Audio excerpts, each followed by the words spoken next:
అదే వెంకటేగౌడ్ సార్ ఇదేనా చెప్పిస్తా ఉండేది విఆర్ఓలకి ఎంఆర్ఓలకి మా సమస్య ఏమంటే మాకు విఆర్ఓ లంచం తీసుకొని మా భూమి మేము కొనిండే దీన్ని కూడా ఇచ్చేసా వేరే వాళ్ళకి తిప్పు చేసినాడు అవంతా సిస్టంలు ఇవంతా అడిగలేదా ఖాళీ సౌకర్యాలు మాత్రం అడిగేదా సిస్టంలో ఇవేనా చెప్పిస్తా ఉండేది ఎందుకు ఎమ్మెల్యేగా గెలిచేది విఆర్ఓల్ని ఎంఆర్ఓల్ని కంట్రోల్ చేయనప్పుడు వెంకటేగౌడ్ సార్ కూడా అర్హత ఉండేది ఎవరికి కూడా అట్లున్నప్పుడు జనాలకే ఫెసిలిటీస్ ఇకుంటే మిగతా మూలభూత సౌకర్యాలు లేకుంటే వేరే ఇంకేమిటికి ఇదవుతుంది అదే వెంకటేగౌడ్ సార్ రిజిస్టర్ అయింది ఆన్లైన్లో పెట్టి ఇమ్మంటే వేరే వాళ్ళకి తిప్పి చేసినాడు విఆర్ఓ దాన్ని అడుగుతా ఉంటే దాదాపు 8 నెలల నుంచి తిప్పించుకుంటా ఉన్నాడే కానీ దాని గురించి పరిహారమే చేయలేదు ఏమిటికుండేది సిస్టంలో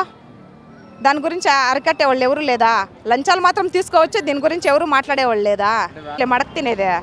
ఎందుకు ఈ సిస్టమ్ అంతా పెట్టుకోండిదే అదే వెంకటేగౌడ్ సార్ ఏసీలో కదుకుని చెప్పాల్సిండేది ఈడు వచ్చే జనాల సమస్య ఏదో ఇక్కడ చూసి చెప్తే సరిపోతుంది నడి రోడ్డు మీద కాదు 16 సార్లు మేము తిరిగి విఆర్ఓ ఆఫీస్కి ఇంటికి కాదు ఇదేం దగ్గర ఉంది పోనీ వీకోట విఆర్ఓ ఏమిటికుండేది మా భూమి ఎత్తుకపోయి ఏమిటికి చేయాలా ఇదే నా సిస్టమ్ చెప్పిస్తూ ఉండేది న్యాయంగా స్కూల్లో టీచర్లు ఉండలేదు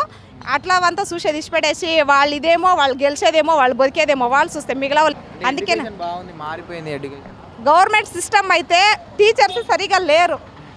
గవర్నమెంట్ స్కూల్లో టీచర్స్ సరిగా లేదు ఒక టీచర్ ఉంటే అంతమంది స్టూడెంట్స్ ఏమిటుకుంటారో దాన్ని ఎవరు ఇచ్చేస్తారో న్యాయంగా టీచర్స్కి ఆ స్టూడెంట్స్కి కొంచెం ఇదన్నా వద్దా పోనీ 40 జనం స్టూడెంట్స్కి ఒక టీచర్ ఇచ్చేసేకైతుందే తిరిగి గవర్నమెంట్లో వచ్చేసిందనా ఇంగ్లీష్ మీడియం అంట న్యాయంగా తెలుగు మీడియంకే గతి లేదు ఇంగ్లీష్ మీడియం ఒకటి ఆ అప్పకి